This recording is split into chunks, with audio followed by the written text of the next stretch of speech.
네, 이상호의 사실은입니다. 저희 댓글을 다 읽어보는데요. 이런 댓글이 올라와 있더라고요. 작카라고 하는 님께서 보내주시는 건데요. 이상호 기자님, IPI 국제언론인회가 정확히 무슨 단체인가요?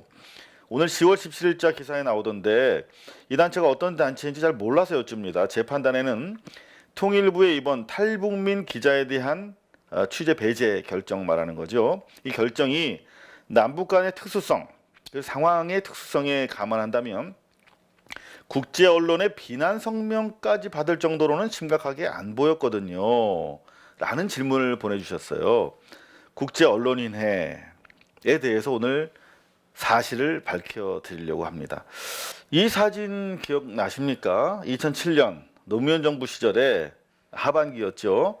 취재 지원 선진화 방안이라고 해서 기자들이 패거리로 몰려다니는 이른바 기자실 문화를 타개하기 위해서 열린 브리핑 룸 그리고 취재 지원을 하는 방안을 만들었어요. 이른바 기자실 대못을 받기 위한 그런 시책이었는데 기자들 난리 났죠. 우리가 무슨 범죄 집단이냐 이러면서 기자실 브리핑실에 들어가기를 거부하고 이렇게 기자실마다 복도에서 이렇게 기사를 쓰는 진풍경이 연출이 됐었습니다. 저는 하지만 찬성했어요. 대한민국에서 기자 중에 유일하게 정부 청사 출입 기자들 사이에서도 자성의 목소리가 이고 있습니다. 안기부 엑스파일을 폭로했던 MBC 이상호 기자는 취재 지원 선진화 방안이 정부 언론 간 상호 오해와 불신으로 인해 감정적인 차원에서 비화돼 안타깝다고 말했습니다. 수구 기득권을 대변하는 그런 보수 언론들에 대한 효과적인 개혁 차원에서 우리는 기대를 했었는데 그것이 결과적으로 효과적인 전술을 찾지 못함에 따라서 결국 조중동의 논리에 말려서 오늘날 이렇게 정부는 언론을 탄압하고 기자들은 마치 언론 탄압을 받는 양상으로 호도가 되어버렸죠. 사실 그런 건 아니지 않습니까? 그러면서 기자들이 부처에 의존하는 취재 방식에서 탈피해 현장으로 나가 심층 취재를 강화한다는 차원에서 취재 지원 선진화 방안을 긍정적으로 받아들여지는 날이 오길 기대한다고 말했습니다. 제가 이 인터뷰였다가 거의 바스라지는 줄 알았습니까? 기자들한테 엄청나게 왕따 당했어요. 생각해 보니까 왕따의 세월이었던 것 같은데 절대 기자실에서 국민을 위한 특종은 안 나옵니다. 보통 조중동을 비롯한 제도 언론사들이 출입처에 기자들을 파견하면서 정부 부처를 장악하고 자신들의 권력을 강화하는 방향으로 기자실을 악용해 왔기 때문에 일본식 방법 아니겠습니까? 이제 기자실을 혁파해야 된다라고 하는 차원에서 노무현 대통령께서 임기 말년에 타이밍은 저는 좀 부적절했다. 좀 더 일찍 시작을 했어야 된다라고 좀 이견이 있었습니다. 여하튼 찬성을 했다가 개박살이 났죠. 요즘에 그런 상황이 재현되고 있어요. 통일부에서 이런 겁니다. 통일부에서 집단 출입 기자들이 반발하고 있어요. 10년 전처럼. 어떤 내용인가 봤더니 통일부가 남북 고위급 회담을 취재하는데 풀 기자단을 구성하잖아요. 그 중에서 탈북자 출신의 기자가 있으니 아무래도 이 상황이 특수한 상황이고 지금 뭐 북한 눈치 본다고 자한당에서 난리인데 지금 우리가 마치 꺼져가는 촛불처럼 뭔가 불을 살려야 되는 그런 한반도의 위기 상황 속에서 답을 찾아가고 있는 상황이잖아요. 그러니까 특수한 상황이니 북한을 자극할 수도 있고 하니 좀 조선일보를 빼겠다는 게 아니라 다른 기자로 대체해주면 안 되겠느냐. 보통 통일부 같은 정부 출입 부서는 여러 기자들이 동시에 취재를 한단 말이에요. 라고 수차례 제안을 하고 요청을 했는데 거부당했다는 거예요. 그런데 통일부의 이런 입장 어떻게 생각하세요, 여러분들? 북한이 먼저 문제 제기를 했는데 통일부가 마지못해 끌려왔다고 하면 문제지만 통일부가 원활한 남북 협상을 위해서 나름대로 예측 못한 상황을 막기 위해서 저는 궁여지책으로 부탁을 언론사에다가 다른 기자로 좀 바꿔주면 안 되겠느냐라고 한 것 같은데 여기에 집단 반발을 했어요. 출입 기자들이 지난 9년 동안 소위 출입 기자라고 하는 조직의 명의를 가지고 이명박근혜 정권 치하에 언론 탄압이라든가 기자들 해고라든가 기자들 긴급 체포가 이루어졌고 그런 상황에 대해서 기자님들이 연명으로 집단 행동한 적이 있나요? 저는 아름답게 보이지가 않더라고요. 제가 왕따 기자라서 그런지 몰라도 무려 통일부를 출입하는 50곳 언론사 77명의 기자 가운데 46곳 76명 거의 다 한 명 빼고 거의 다 참여한 거야. 안전하겠죠. 무리 속에 들어가 있으면 안심이 되겠죠. 지금 조선일보랑 자한당에서는 아주 대목 만났죠. 이걸 자기들이 언론 탄압을 당하고 있다라고 하면서 신문 팔기에 혈안이 돼 있는데 통일부랑 조선일보 측이랑 달라요. 그러니까 조선일보는 그냥 전날 오후 교체 요구하더니 일방 통보했다라는 것인데 설마 통일부가 그랬겠습니까?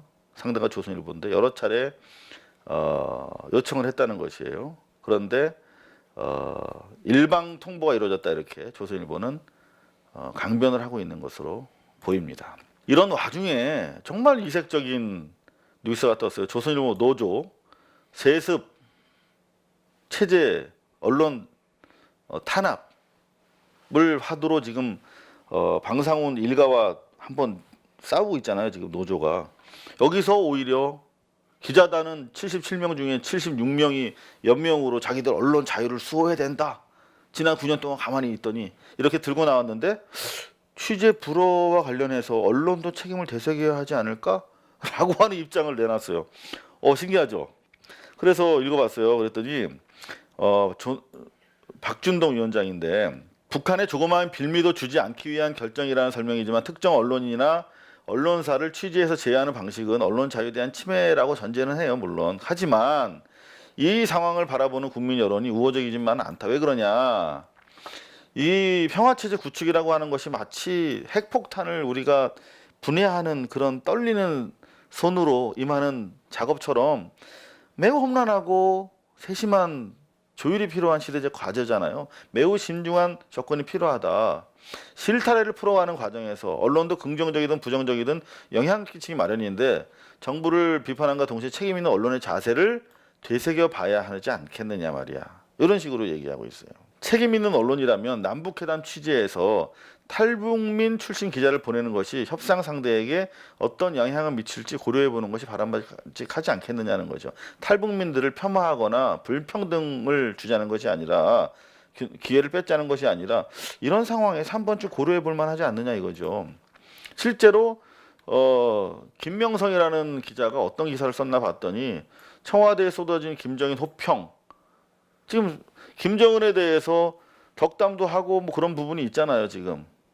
뭐 통 크게 이걸 뭐 결정해 주셨다 이런 식으로 얘기하는 그런 김정은 위원장에 대한 배려심을 느꼈다 뭐 이런 리더십을 확인할 수 있었다 이런 레토릭 이런 것까지도 비판하고 나왔어. 자기 가족까지 잔인하게 살해한 김정은 정권을 필요 이상으로 지켜 세운다든가 3대 세습 정권을 우리가 정부가 대놓고 높인 게 아니잖아요. 협상하기 위해서 상대방 협상 테이블로 이끌어내기 위한 고도의 정치적 행위잖아요. 공감을 얻기 어렵다. 이런 식으로 어깃장 놓는 거 아닙니까? 이런 기사를 계속 썼더라고요. 보니까 김명성이라는 이 탈북자 출신 기자가 그 무슨 짓을 할지 어떻게 알겠어요. 통일부 입장에선 그 현장에서. 그렇기 때문에 다른 기자를 교체해달라고 한 것인데 지금 조선일보는 노조에서도 너무한 거 아니냐 이러고 있는데 하물며 대한민국 통일부 기자 거기 다 들어와 있을 거 아니야. 진보지까지. 그런데 다 쌍수 들어서 이거 언론 탄압이다 이러고 있어요. 단 한 번도 뜨거워 본 적이 없던 남을 위해서 단 한 번도 작은 가슴을 내어준 적이 없는 자들이 연탄재 발로 뻥뻥 치고 다니는 거 아닙니까? 연탄재처럼 한 번이라도 남을 위해서 뜨거워 본 적이 있냐고. 이 와중에 우리 시청자께서 질문해 주신 IPI 국제언론인협회라고 하는 단체가 딱 나타났어요. 자, 이제 국제언론인협회 어떤 단체인지 한번 봅시다. 여기에 바로 조선일보의 사기술이 들어가 있어요. 자, 보세요. 조선일보 기사입니다. 국제언론인협회 언론자유 침해 청와대에다 서한을 보냈어. 연합뉴스 이 연합뉴스 320억을 우리가 퍼주고 있다니까. 이 연합뉴스에다가 그대로 받았었잖아요. 국제언론인협회 탈북 기자 취재 배제는 언론 자유 중대 위반이다라고 그대로 기사를 써줬어요. 여러분들 주변에서 어떤 좋은 행사, 아무리 급한 일이 있어서 연합뉴스에다가 전화할 사람도 없겠지만 기사 써달라고 하면 이렇게 써줍니까? 연합뉴스에서 기사 쓰면 전 대한민국 거의 모든 언론이 받아요. 전제 계약이 체결되어 있기 때문에 쑥 내려가서 모든 언론에다 실립니다. 그게 바로 연합뉴스의 파워고 포탈을 거의 연합뉴스가 장악하잖아요. 국제언론인협회가 어떤 단체인지도 모르면서 그냥 막 써주는 거야. 자, 어떤 뉴스원, 조선일보, 헤럴드 경제 주로 이런 쪽 블루투데이라고 하는 매체는 전형적인 극우 매체예요. 청와대 쪽에서 과거 관리했던 의혹이 있는 그런 단체입니다. 아직까지 있습니다. 그런가 하면은 문화일보, 재벌신문이죠. 문화일보 이런 데서 기사를 써주고 있어요. 방금 봤던 블루투데이 이거 다 인터내셔널 프레스 인스티튜트라고 해서 IPI까지 다 로고까지 내주면서 기사를 써주고 있죠. 안보단체 블루 유니온에서 운영하는 소중한 애국입니다. 태극기 부대 쪽 신문입니다. 이런 데만 써주고 있어. 뭔가 냄새 나죠. 바로 조선일보의 국제언론인협회 윤형준이라는 기자가 썼어요. 청와대에 언론자유 침해니까 니네 혼날 거야라고 편지를 보냈어. 이러면서 쭉 이제 IPI 바버라 트리움피 IPI 사무국장 이 사람 이름 잘 보세요. 바버라. 자, 바버라 또 나옵니다. 자, 그리고 폴슨 유엔 인권 서울 사무소장이 미국의 소리에 인터뷰했다. 이러면 안 된다고. 미국의 소리 뭐라고요? 미국 정부가 운영하는 언론사를 가장한 정부 공작 기구라고 말씀드렸죠. 언론사가 아니에요. 이런 걸 인용해 꼭. 그리고 정치권에서 김병준 자유한국당 비상대책위원장이 뭐라고 또 한마디 하는 거 넣어주고, 한국당 또 넣어주고, 뭐야 이거? 김병준도 넣어주고 자유한국당. 얘는 또 김영호는 한국당이래. 자유한국당이라 그러면 두 번 쓴 거 뽀록 날까봐. 탈북민 단체들, 옛날 에드벌룬 삐라 날리던 단체들 또 인용해서 하나의 여론을 만들어내려고 사기수를 벌이고 있습니다. 자, 국제언론인협회 어떤 단체인지 볼까요? 요약 한 줄만 보면 돼요. 자, 자유주의 국가 언론인들이 만든 언론 단체야. 각국의 언론사 사장, 발행인, 편집, 보도 간부들이 가입해 있는 거예요. 기자 단체가 아니에요. 언론 사주 단체예요, 사주 단체. 그럼 자연스럽게 상상이 가시겠죠. 바로 조중동이 장악하고 있습니다. 회원들 중에서 조중동이 대부분이고 조선일보는 방상훈 회장을 비롯해서 4명이나 가입돼 있고 방상훈 위원장이 국제언론인협회 한국위원회 위원장이에요. 롱타임 거의 뭐 언제부터냐? 롱타임 94년부터 아마 계속 위원장일 거예요. 그냥 조선일보 마치 삼성이 주도하고 있는 전경련 언론계의 전경련이다 이렇게 생각하시면 됩니다. 여기서 당연히 행적을 한번 볼까요? IPI 지난번에 느릅나무 출판사에서 도둑질한 그 기자 때문에 압수수색 하려고 그랬잖아요. 그건 압수수색 해야 된다고 생각해요. 저는 도둑질했으니까.